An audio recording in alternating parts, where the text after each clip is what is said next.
Good evening.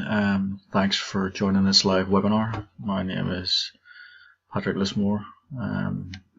It's the first of the Exploit Research Labs live webinars, so thank you for taking the time this evening to join the webinar. So we'll not waste any time. If you've any comments, just leave them in the comments box there. I'll try to get to them before we end the webinar. And if you like this webinar or the content that's in it, you can send requests to focus on specific topics, and we'll try and get them done for you. It may not always be myself doing the webinar, but I'm going to try and keep it consistent, at least one every 2 weeks. Definitely one every month. So I hope you like it and get some value from it.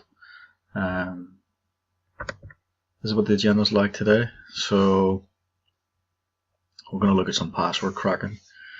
Just show you how simple it is.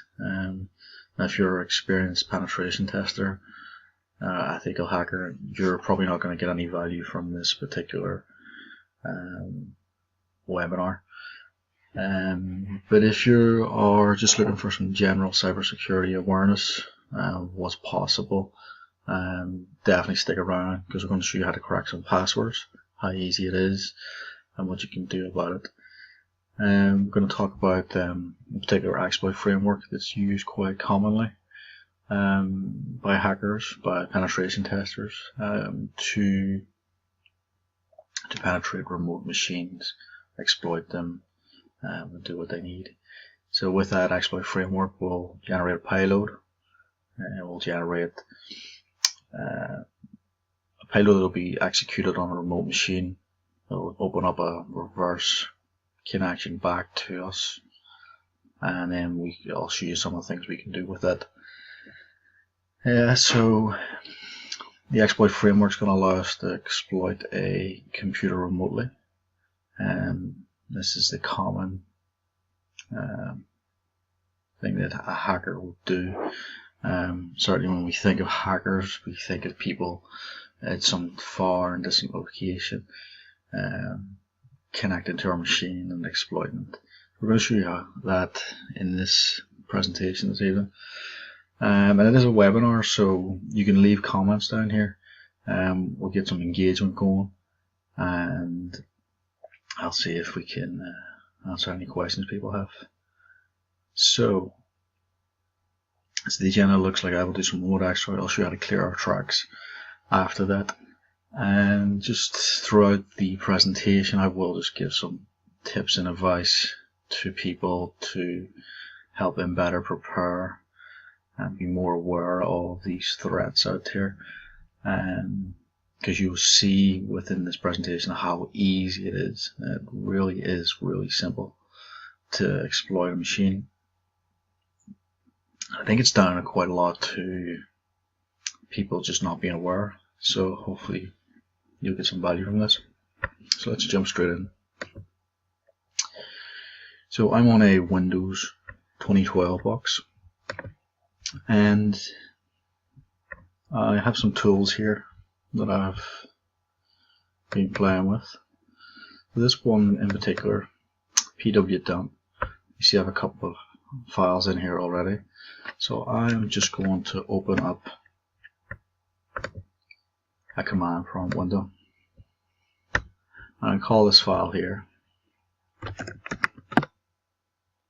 And what I'm going to do is dump the file out to, let's see,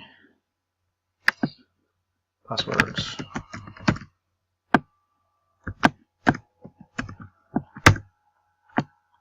Take what, a second to do.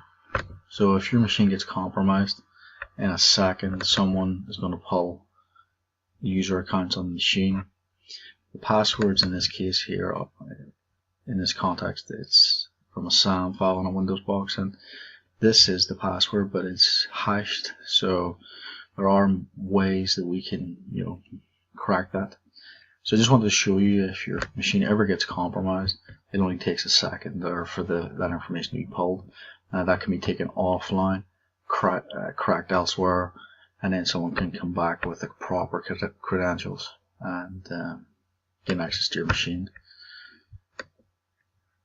So the next tool I want to have a look at is this.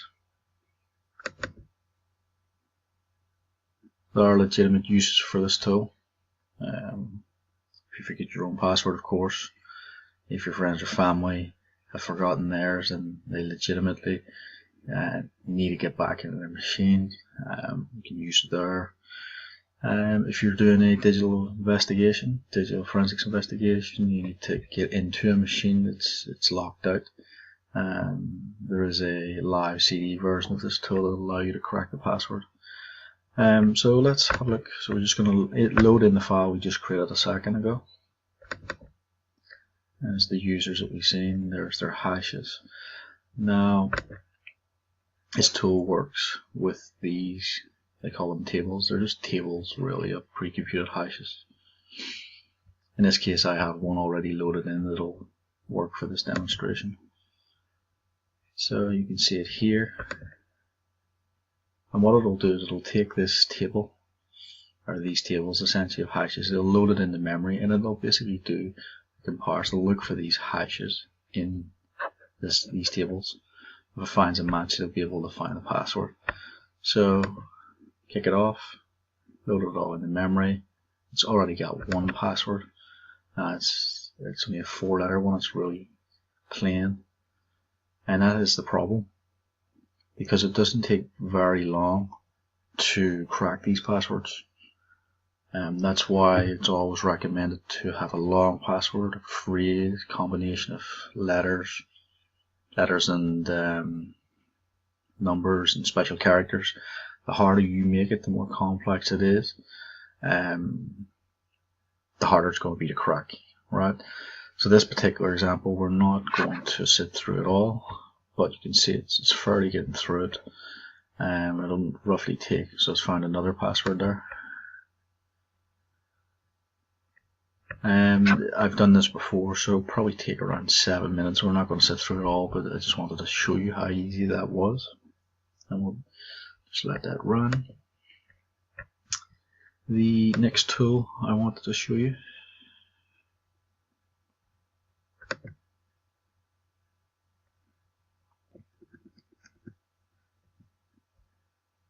is similar to the last tool I showed, only this tool can do it over the network essentially. So if it was able to get one credential, it would be able to use that credential with this tool, log onto a remote computer, deploy an agent, and do the same password cracking.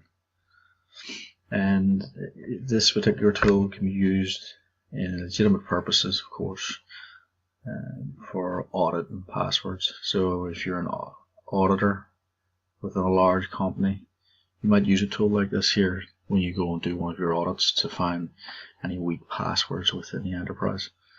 Of course, it has the ability to be used maliciously. Just show you, it is a wizard type system.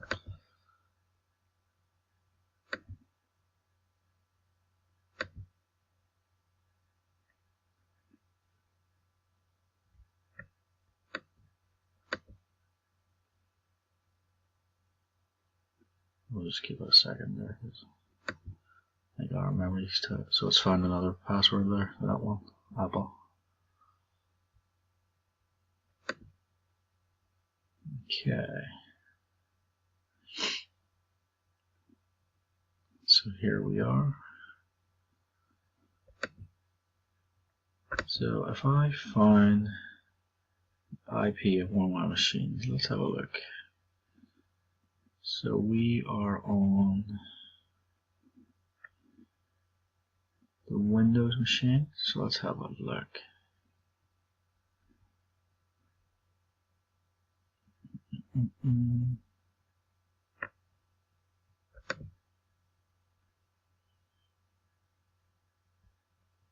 Yeah, let's see if this one works.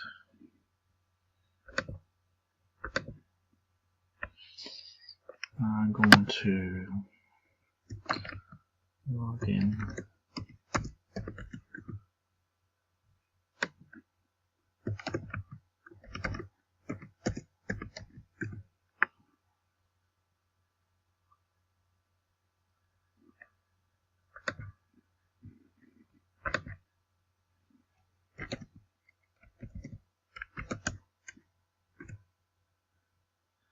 I just want to see what this password is. So 171966.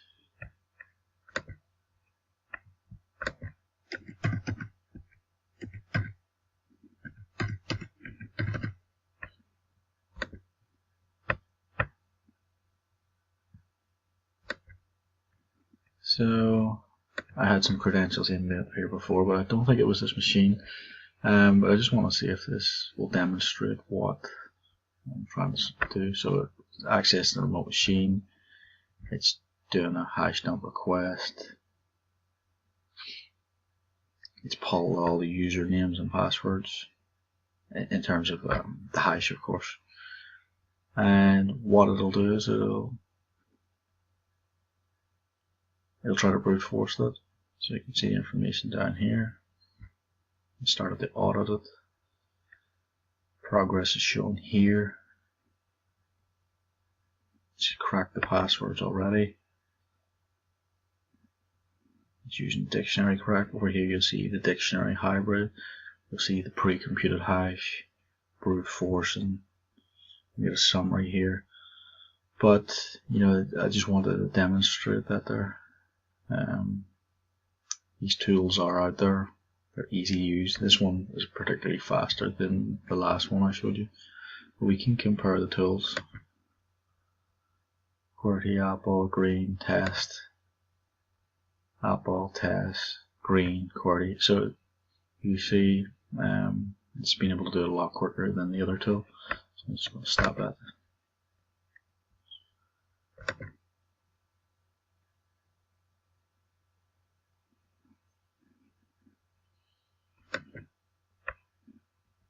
I'm not going to save. So that was a demonstration of some password cracking. The tools are out there. They're very easy to use. Please do make long passwords, make phrases, use special characters. Just generally increase the size, the number of characters used in your password. Don't use the same passwords, because if your machine gets compromised and they crack your passwords, you may not have anything on your computer, but it may let them into your email account. You might store stuff there. It might be your Dropbox. So don't use the same password. Definitely don't. Okay, so let me move to the next demo here. This webinar. Again, any questions, just put them in the chat box there, and we'll try and get to them. Alright, so I'll switch machines now. I'm going to switch to our Linux machine.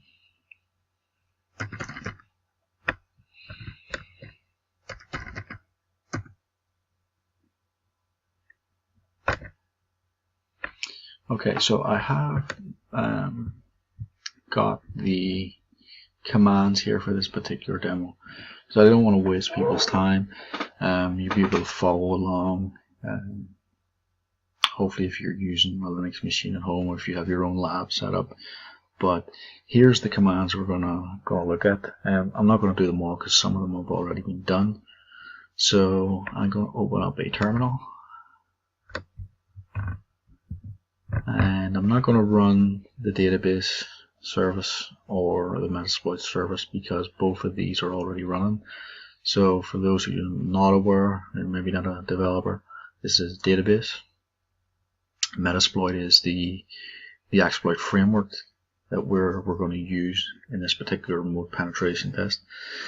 And MSF Console, it's a Metasploit framework console. It allows you to work with Metasploit essentially. And I suppose this is how we're going to do it.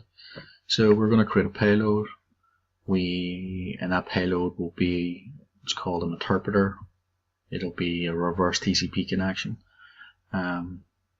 calling back to our IP address. You can name this anything you want. You can put any file you want, so we're just going to leave it at a file. It could be named anything. Research, paper, XYZ, music, file, you know. So I'm not going to start Apache server because Apache's already running, as I've already basically tried this lab just to ensure that it is working solid for you. Once we create our payload, we are going to copy it. So this is one I did earlier, and we're going to change that, of course, to a file. When we come to it, we're just going to copy it from the desktop over to the share folder, which is basically our Apache server, and then we're going to access that file from a different machine and to demonstrate a target, you know, as a user clicking on a file that they've downloaded. And before that can work, before we send the file out to a target, we will set up a handler, and the handler will just sit and listen. You see, listen for the callback from the exploit that we just created here. And these commands just tell the handler that we're going to listen for a certain payload, a certain exploit payload, and it's going to come here. And the exploit command will kick it all off. So let me do this with you. So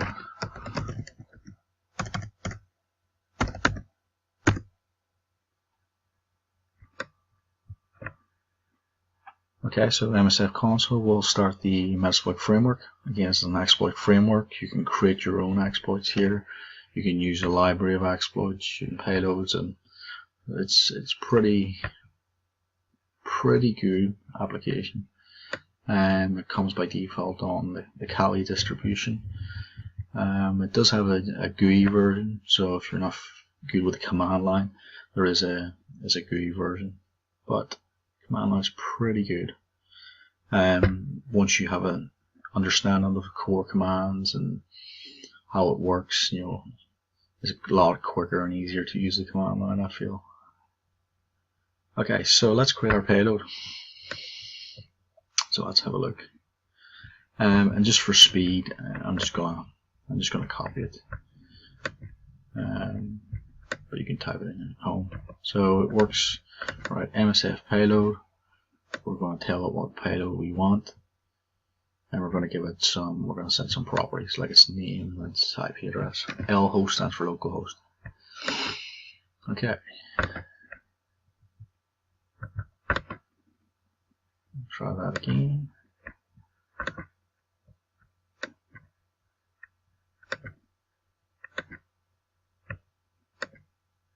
Okay. So this is generating the payload. So the payload has been generated, and if we look on our desktop here, we're looking for a file, and there it is. And you can see two examples I did earlier. So this is our file. For this to work, we need to just get that to a target machine. That could be delivered in lots and lots of different ways. USB, packaged in with other files innocently, sent by email, sent by peer-to-peer. The list is endless. Disguised on a website as a PDF, research document. You know, there's lots of ways that can be delivered to a target. So let's continue on. So the next step, once we've created it, our Apache is running, we want to copy it. So we do. So let's just change the name.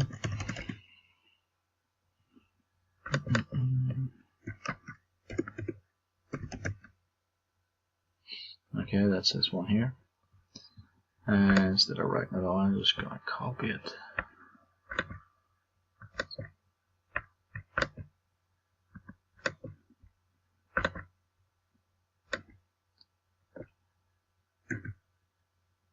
Okay, so it's copied the file from the desktop to the share folder, which I have previously set up as my web server, essentially my Apache web server directory.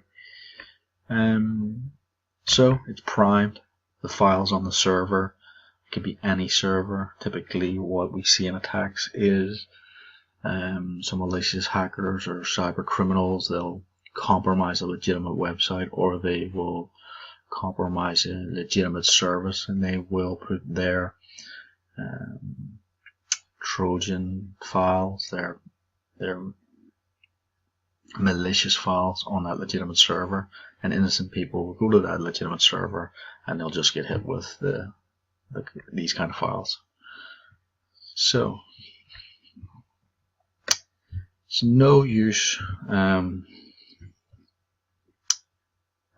there's no use doing anything with the file just yet, because we need to make sure that the machine that we're on is set up in a way that will listen for those payloads to be clicked on the target machine. So here is how we do that. So within the Metasploit framework console, we are going to set up this handler to listen for that payload. So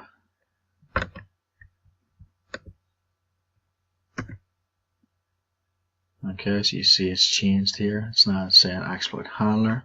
So we have some properties we want to set. So we want to tell it what payload to listen for. So we're going to listen for an interpreter reverse TCP connection. Alright. And we want to set the local host.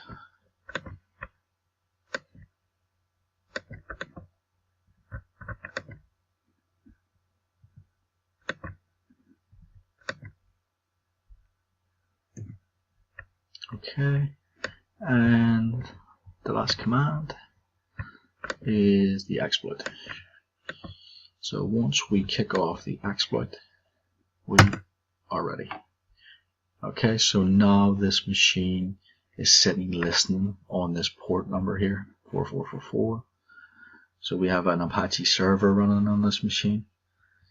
So what we're going to do is we're going to serve up that payload file that has the shellcode that's going to call back to this machine, and this machine set up to sit and listen for that. So let's switch machines now.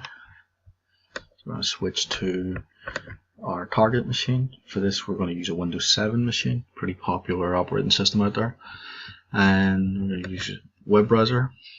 And I'm going to go to that last machine we were on, the web server. So here it is. So as you see, the two files that I tried earlier, and here's the one that we just copied to that folder. So you can imagine this could be a file sharing website, it could be a music sharing website, it could be a photo sharing website, it could be any legitimate website that has files that people download. Now I've used exe here. You could use PDF or any other particular file format. So innocent user downloads a file. It can be sent by email, and they innocently just click on the file and nothing happens. So to the end user, they got a file, they clicked it, nothing's happening. Maybe they click it again, maybe they click it again. But actually what has happened, if we flick back now to our Linux machine, you can see that we have a connection. Interpreter session 1 opened. So what we have now is a target machine has a user on that machine has clicked that file. That file has opened up a reverse connection back here, and now we have a full session.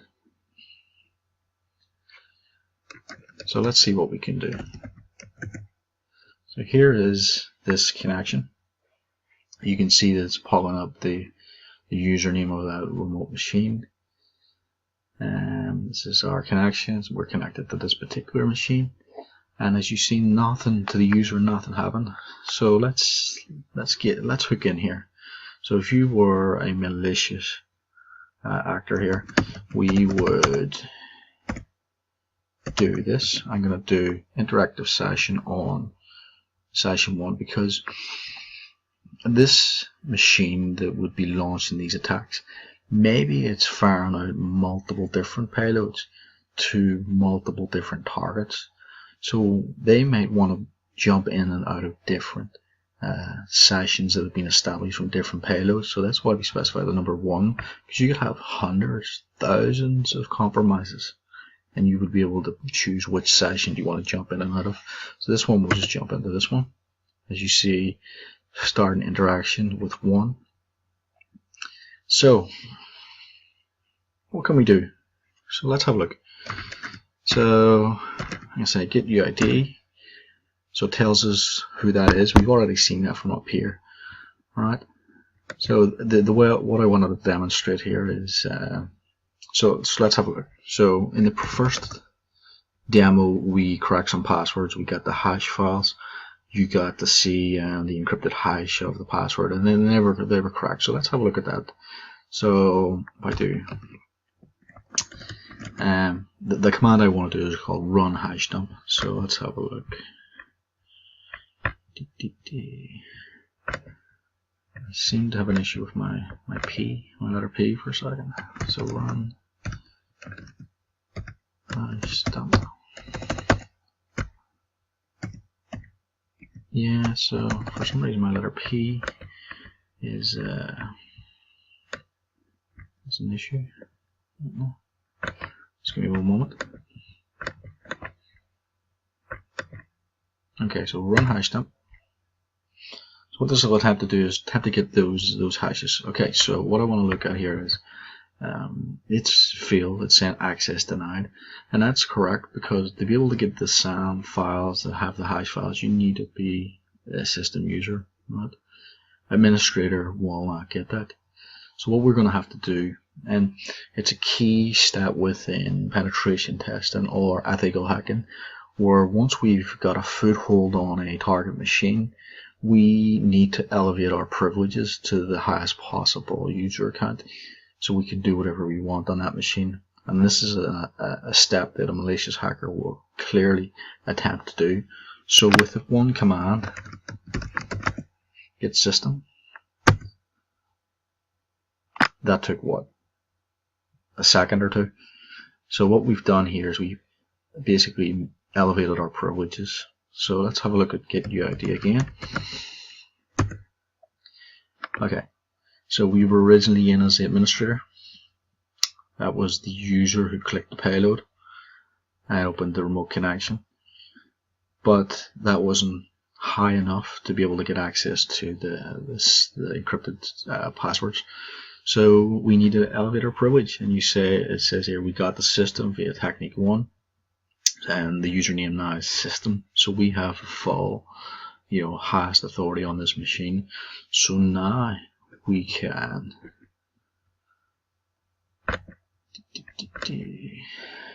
if we run the hash dump again,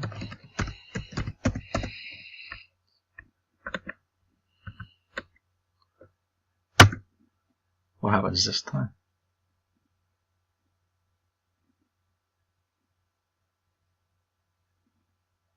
Okay, so that was probably like 5 seconds.